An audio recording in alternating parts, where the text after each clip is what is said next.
আসসালামু আলাইকুম ওয়া রাহমাতুল্লাহি তাআলা ওয়া বারাকাত। বিরাদান ইসলাম, নবী আমার বলেন, বানি ইসরাইল সম্প্রদায় ৭২টি দলে বিভক্ত হয়েছিল। আমার উম্মত ৭৩ দলে বিভক্ত হবে। ৭২টি দল জাহান্নামে যাবে, আর শুধুমাত্র একটি দল জান্নাতে যাবে। নবীর উম্মত থেকে ভেঙে ভেঙে নতুন ৭২টি দল হবে। কে বলেছেন? আমার মহানবী সাল্লাল্লাহু তাআলা আলাইহি ওয়াসাল্লাম বলেছেন, হবে। আগামীতে কিয়ামতের পূর্বে ৭৩টি দল আত্মপ্রকাশ করবে, নতুন নতুন দল হবে ৭৩টি।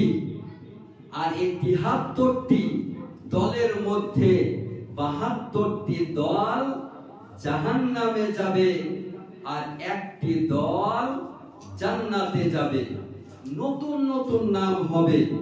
আজকাল নামগুলো শুনছেন, ওহাবি, দেওবন্দি, জামাতি, খারেজি, শিয়া, নামধারী, আহলে হাদিস।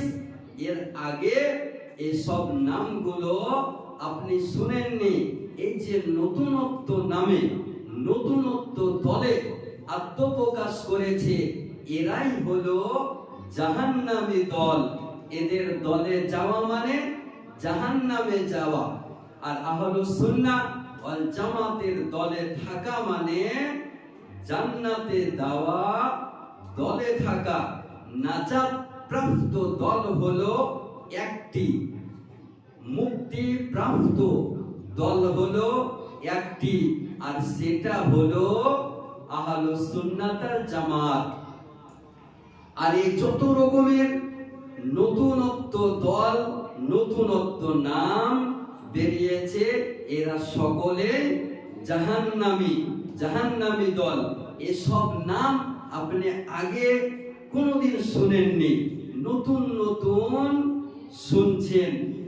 এখনো ৭৩টি দল হয়নি, হবে। ৭২টি দল একদিকে থাকবে, আর কসম খোদা, আহলুস সুন্নাহ ওয়াল জামাত একাই একদিকে থাকবে। যেমন ৩২টি দাঁতের মধ্যে জিহ্বা বাস করে, এইরকম ৭২টি জাহান্নামী দলের মধ্যে সুন্নি জামাত বাস করেন। আর এটাই হলো জান্নাতি দল, এটাই হলো মুক্তিপ্রাপ্ত দল।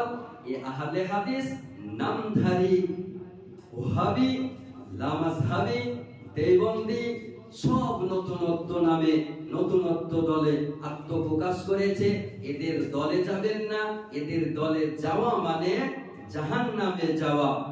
এদের দল থেকে আপনাকে আহলুস সুন্নাহ ওয়াল জামাতের উপর পাহাড়ের মতো স্থির থাকতে হবে।